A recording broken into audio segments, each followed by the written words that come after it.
फतेहपुर मामले में 10 नामजद लोगों के खिलाफ केस दर्ज किया गया है और आपको यह भी बता दूं कि तकरीबन 150 अज्ञात लोगों पर एफआईआर भी दर्ज हुई है। प्रशासन की टीम शाम को भी मकबरे पर जायजा लेने के लिए पहुंची और वीडियो के जरिए बवाल करने वालों की पहचान लगातार की जा रही है। पुलिस इस बवाल की वीडियो को छान रही है, देख रही है, शक्लें इसमें पहचानने की कोशिश की जा रही है कि कौन कौन से वो बवाली थे जिन्होंने माहौल बिगाड़ने की कोशिश की, जिन्होंने सौहार्द को खराब करने की कोशिश की। माहौल में तनातनी हालांकि इसके बावजूद भी बनी हुई है, लेकिन सवाल यही है कि क्या मकबरा है ये या महादेव का मंदिर, जैसा कि दावा किया जा रहा है।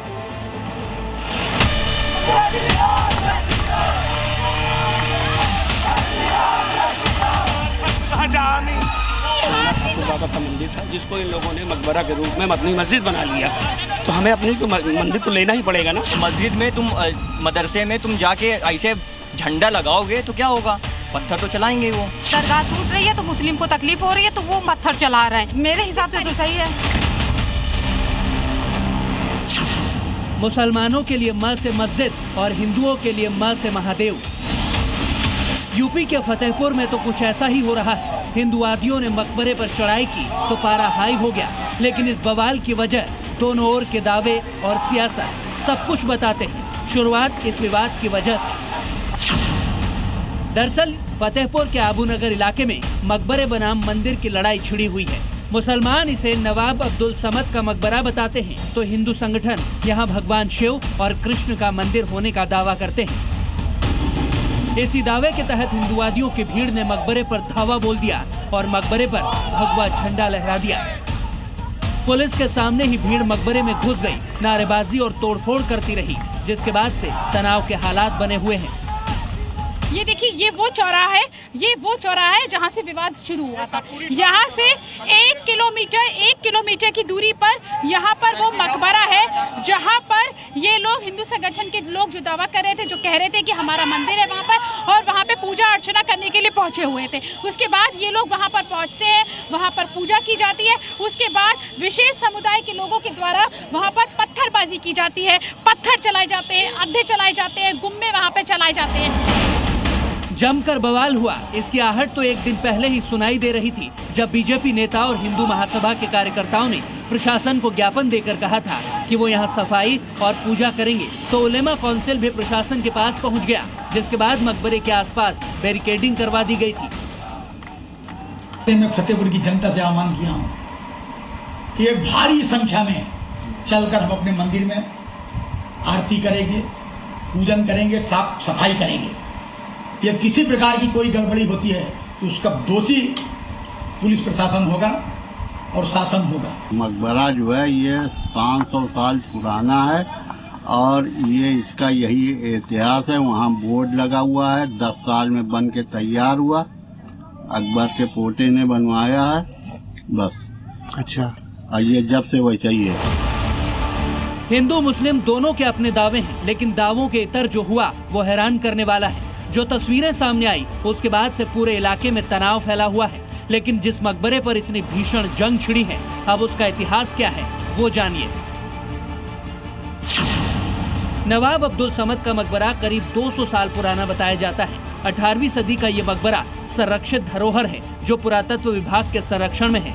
ऐतिहासिक दस्तावेजों के मुताबिक नवाब अब्दुल समद अवध रियासत के प्रशासन में एक अहम पद पर थे, जिनके मरने के बाद ये मकबरा बनाया गया था। मगर हिंदू संगठनों का दावा है कि ये जगह हजारों साल पहले भगवान शिव और भगवान कृष्ण के प्राचीन मंदिर का स्थल थी, जिसे बाद में ध्वस्त कर मकबरा बना दिया गया, जिसके बाद अब ये लोग सड़कों पर उतरे हैं।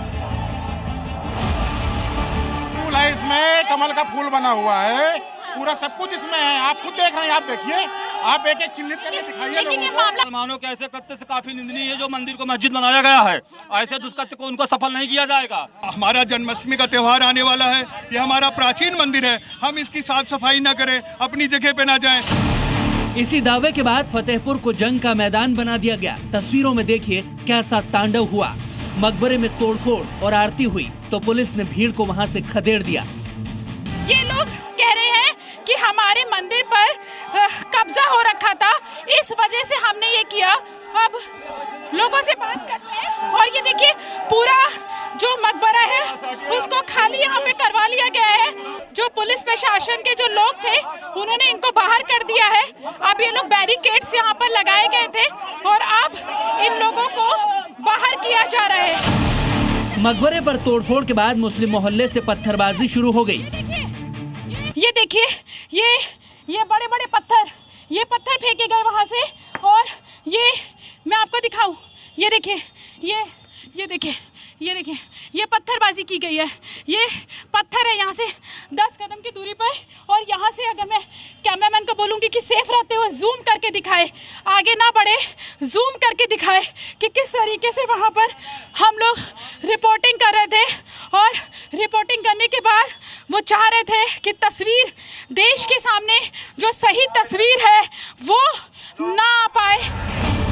पत्थर बरसते रहे, लेकिन जी मीडिया की टीम मुसलमानों का पक्ष जानने भी पहुंची तो यहाँ मुस्लिम युवा भगवा झंडा लगाने पर हुई पत्थरबाजी को जायज ठहराने लगे। ये सही हुआ जो हुआ है। सही हुआ है जी हाँ, जो हुआ है बहुत अच्छा हुआ। बहुत खुश है, कह रही है बहुत अच्छा हुआ है। आप ये कह रहे हो कि वहाँ पे मंदिर था और वहाँ पे पुराना था, अभी भी है वहाँ पे, जो वहाँ जंजीर वंजीर सब बंधी हुई है। वो मकबरा है, मंदिर नहीं है और ये बहुत गलत हो रहा है। यहाँ की प्रशासन कोई कार्रवाई नहीं कर रहा। दरगाह क्यों तोड़ी जा रही है? दरगाह जो तोड़ी जा रही है उसमें पुलिस प्रशासन, देखिए आप लोग भी पत्थर चलाएंगे। पत्थरबाजी को जस्टिफाई करने वाले मुस्लिम तो औरंगजेब को अपना आदर्श बताने से भी नहीं चूके। औरंगजेब थे, उनके साथ एक अबू समद नाम के वो थे। औरंगजेब आप लोगों का आदर्श कब से होने लगा? आदर्श आज से है क्या? पूर्वज है। तो औरंगजेब आपका आदर्श है? जी तो आदर्श। फतेहपुर में मकबरे की लड़ाई औरंगजेब तक आ पहुंची है। इस बीच सियासत भी शुरू हो गई। अखिलेश यादव ने इस बवाल की वजह मुख्यमंत्री योगी आदित्यनाथ को बता दिया। ये ट्रेंड लोग हैं, बीजेपी के लोग हैं, ये ट्रेंड लोग, वो समाज बटे, नफरत फैले, दूरियां बढ़े, तभी राजनीति में वो कामयाब होंगे। जब तक उत्तर प्रदेश के मुख्यमंत्री वो रहेंगे ऐसा ही होता रहेगा। हम लाइन ऑर्डर को मेंटेन करेंगे और घटना की पूरी जानकारी अभी प्रमुख सचिव गृह से लेकर हम कुछ कह पाएंगे, लेकिन कानून तोड़ने की इजाजत किसी को नहीं। मामले ने तूल पकड़ लिया है, हालात तनावपूर्ण हैं और हिंसा न भड़के, इसके लिए प्रशासन ने बीएनएस की धारा 163 लागू कर दी है। यानी 5 से ज्यादा लोग इलाके में इकट्ठा नहीं हो पाएंगे। आसपास के थानों की पुलिस को भी तनाव वाले इलाके में तैनात कर दिया गया है। सोशल मीडिया पर भड़काऊ पोस्ट करने वालों के खिलाफ निगरानी बढ़ा दी गई है और पुरातत्व विभाग और इतिहासकारों की एक टीम से रिपोर्ट तलब की गई है। मकबरे में तोड़फोड़ करने वाले और पथराव करने वाले अब दोनों पर ही कार्रवाई होगी। गिरफ्तारी के लिए हमारी टीमें हैं, अभी गिरफ्तारी की अपडेट आपको दे दी जाएगी। कितने अब तक कितने लोगों के खिलाफ मुकदमा दर्ज? एक FIR दर्ज है जिसमें 10-12 लोग नेम्ड हैं, बाकी करीब 150 लोग अज्ञात में हैं। सख्त कार्रवाई तो होनी ही चाहिए, क्योंकि जिस तरह से कानून हाथ में लिया गया वो कहां तक जायज है। लेकिन सच दिखाने पर मुस्लिम मोहल्ले में भीड़ ने जी मीडिया की टीम पर हमला कर दिया। यहाँ पर ना पत्थरबाजी हो रही है और उन्होंने मीडिया को यहाँ से हटा दिया है और हम लोगों को वहाँ से हटा दिया है। बड़ी मुश्किल से हम लोग वहाँ से जान बचा के भागे हैं और जो अगर पुलिस वाले नहीं होते तो ये इन लोगों ने हम लोगों को घेर लिया था। जी मीडिया ने वो दिखाया जो हो रहा था, तोड़फोड़ भी और पत्थरबाजी भी। दोनों पक्षों से कड़े सवाल किए ताकि कानून हाथ में लेने वालों को एक्सपोज किया जा सके। हिंदुवादी गुट जन्माष्टमी पर फिर पूजा करने का ऐलान कर रहा है तो मुस्लिम ईंट का जवाब पत्थर से देने पर आमादा है। ये कोर्टें और अदालतें किस लिए हैं? वहाँ जाकर के अपना मुद्दा रखते हैं और कानून के जरिए मसले का हल कराते हैं, मगर इन्होंने कानून को अपने हाथ में लेकर के माहौल को खराब करने की ये एक साजिश रची गई है। अब योगी फोर्स के लिए ये एक बड़ा चैलेंज है कि वो कैसे अपना इकबाल बुलंद करेगी और तनाव पैदा करने वालों को सबक सिखाएगी। प्रीति श्रीवास्तव के साथ ब्यूरो रिपोर्ट, जी मीडिया, फतेहपुर।